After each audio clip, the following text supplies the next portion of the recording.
And Smash is a safecracker. Grab is a demon who can get past any supernatural warding. And we're like, wait, a safecracker? What is this? A heist? Wait, is this a heist? Is this a heist episode? Yes, it is.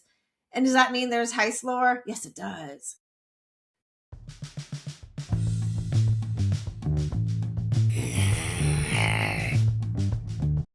So, our two main sources for lore are a 2021 article in The Independent by Rebecca Banovic and the podcast Infamous International, the Pink Panthers stories. The rest will be in our show notes. So our heist lore today centers around a member of the international jewel thief organization, the Pink Panthers. Now, the Pink Panthers have been around for over 30 years, and their heists between the early 1990s and the mid 2010s netted $500 million. They have robbed across Europe and Asia. When they committed Britain's largest jewel heist, stealing $40 million in precious stones, they hid one of the jewels in a jar of cold cream, which earned them the nickname the Pink Panthers, because that was what happened in the Pink Panther movie. Sorry if that was obvious to you. But so the Pink Panthers have no organized chain of command, but rather are a network of loosely organized small teams, mostly from former Yugoslavia and many Bosnian war veterans. Each cell has an area of operation. Interpol Secretary General Ron Noble told 60 Minutes in 2014 that the group uses specialized experts in fields like safecracking and carjacking to carry out the heist. A typical attack can be over in under a minute and is usually carried out with military precision. In Dubai, they drove two Audis, one of them backwards into a mall, and they smashed into a jewelry store, stole a bunch of diamonds, and then got out in 45 seconds. Crazy. It's pretty epic. I mean, bad. Crime is bad. So how does one become a member of the Pink Panthers? Well, for the Serbian Olivera Ćirković, I don't think that's right. So it started with a career in professional basketball. She grew up in Belgrade and had what was called an idyllic child for Yugoslavia, and then became a top Yugoslav basketball player. In 1992, she moved to Greece to play basketball. She was a fierce power forward and did well both in the court and in her finances, investing and owning multiple businesses. In Athens, she would meet her future ex-husband, a man in the previously mentioned Pink Panthers. At first, her husband wanted her to keep her nose clean, but over time, Olivera became increasingly friendly with her husband's associates. Then she got pregnant, not by the associates, by her husband, and she went back to Belgrade, where the black market had emerged during the sanctions and remained after they were lifted. So the things that people in Serbia wanted came from the West, and there was a resentment towards the West over the sanctions, which in turn created the attitude that even though stealing is wrong, the West is rich and owes them, so fuck it. So you might as well steal. It's just kind of an attitude. So Olivera could also do math and saw the opportunity to buy stolen items at a third of their market value, using her existing legitimate businesses as a front. I made a decent amount of money in sports, but crime infected me. It's the fastest way to make a fortune. I realized I could earn an entire annual basketball contract in one day, she said to The Independent. She established connections with partners who smuggled illicit goods such as high-end apparel and jewelry into Serbia. Olivera had her own showroom for sparkly wares, and even politicians and doctors and the famous would come to see her offerings. Soon, she outpaced her suppliers for what they could provide, and she wanted more input into what items were being imported. So, like, I don't want last month's Gucci bag, or I want this certain line that's coming out, So she kept getting deeper and deeper into it until she was running the teams, organizing, recruiting, and vetting team members. She would make sure everyone knew the logistics and surveillance of the stores would go on for weeks before a hit. She disciplined her team like a sports team. By the late 1990s, Olivera became a well-known figure in crime circles, and her crews were known for getting paid. She also said that her teams lived by a code. Again, from The Independent. I am not justifying myself, but within the heist, I still imposed a moral code of conduct. preferably at night when no staff are present, loot without weapons where possible, use minimal force, no hurting people, and no stealing from the poor, exclusively designer and jewelry stores, which have the insurance to protect them.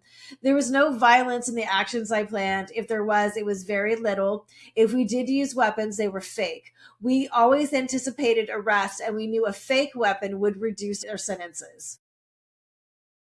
So after she left her husband, she fell in love with a man 10 years her junior named Dragon, who ran a team of jewel thieves in Athens. And there's just like, girl, nothing good ever comes from dating a man named Dragon. It's just not going to end well. We know this. No. So, but she decided that it was time for her to do a jewel heist. And her role on the team was mainly surveillance. So she could enter the jewelry store at a luxury hotel dressed like a rich customer, which she was, right? And so she would go in and they would fawn all over her, show her all the expensive things while she is like going, oh, over there, that's where your camera is. There's this many security guards. This is where all your good stuff is. And then going back and telling that to the team afterwards. So they did actually have a successful robbery. But unfortunately, afterwards, they were busted during a routine traffic stop because Dragon's cutting tools were in the trunk. Thanks, Dragon. Olivera was also taken in, but she didn't snitch on anybody and was sentenced to 6 years in prison on the island of Crete. She and Dragon both served their time, were released, but neither was the least bit reformed.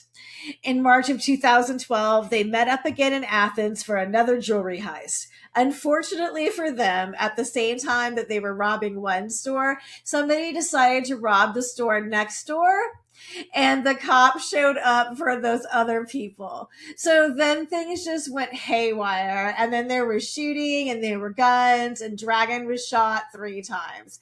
He ended up in a coma for 40 days.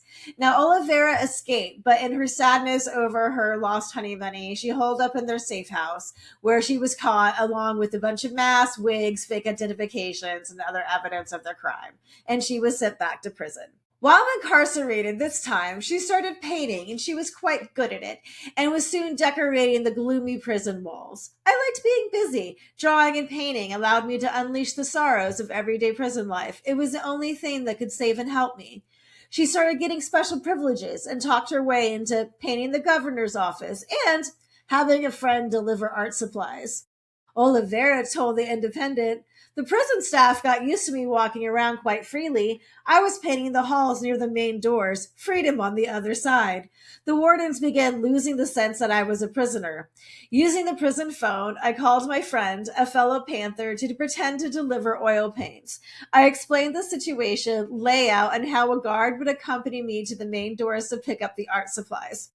On the day of the escape, 2 associates pulled up to the prison on motorcycles. Her friend walked up to the prison's main doors. The guard said, 'Hello,' and the friend knocked him out. Then they walked out to the waiting motorbikes and off they went. None of the police officers outside batted an eyelid because my friends and I walked so slowly and so calmly to the motorbikes, they assumed we were civilians because lots of civilians come in and out of that prison, which is a weird thing to have happen. But so it wasn't over. She had to walk 150 miles through the mountains of Macedonia, only stopping to charge her phone and pick up supplies from contacts along the way. She taped up her wrists and ankles like she was back at a championship game. She made it to the border where a Macedonian cab driver took her into Serbia, which has no extradition with Greece, and Olivera became the only woman to escape from a Greek prison. The press eats it up and nicknamed her the Spider Lady and the Amazon. And things honestly would have been just fine for her if she hadn't decided to return to Athens to do another job. She was caught 4 days after the robbery with 65 pounds of gold, which seems really hard to hide. This time she was sentenced to 32 years for 116 charges involving $500 million in goods, and no art supplies this time. So instead, she started writing her memoir. Her charges, though, were reduced, and she was released in 5 years, but banned from ever returning to Greece. They're like, no more. You can't come back. Although I don't think she was, legitimately coming in before. But so Olivera says she's done with the life of crime. Her story is her enterprise now, and she does speaking engagements, YouTube, and all the other social medias. She wants to be a mentor to those in prison. Her diaries have been published as 3 books, I, Pink Panther, not available in English, and are being adapted into a TV show in Serbia. And a London company has purchased the film rights because it is a pretty bonkers story. The Pink Panthers, though, are still at it. Just this June, 2 suspected Pink Panthers were arrested in Bulgaria and Croatia under European arrest warrants issued by Greek authorities for a jewelry store robbery in Halkidiki that netted nearly 580,000 euros in watches and valuables that took place in 2025 and inside a Greek resort town of Thessaloniki, some Greek resort town. But anyways, that is the story of the Queen Panther, Olivera, and her famous heist and escape from prison, which is pretty awesome. Heist. Yeah, I would recommend. There is a documentary called Smash and Grab, which is funny considering the people in this, that is about the Pink Panthers, which is kind of how I got there. And so I highly recommend watching that and seeing the rest of the stories of the heist. The things they have pulled off are pretty crazy. There was a Dateline episode on it, but it's the only Dateline episode that's not available like on Peacock. Like they'll like in that season, like they skip that one because they're bastards. Damn you, Keith Morrison. Okay.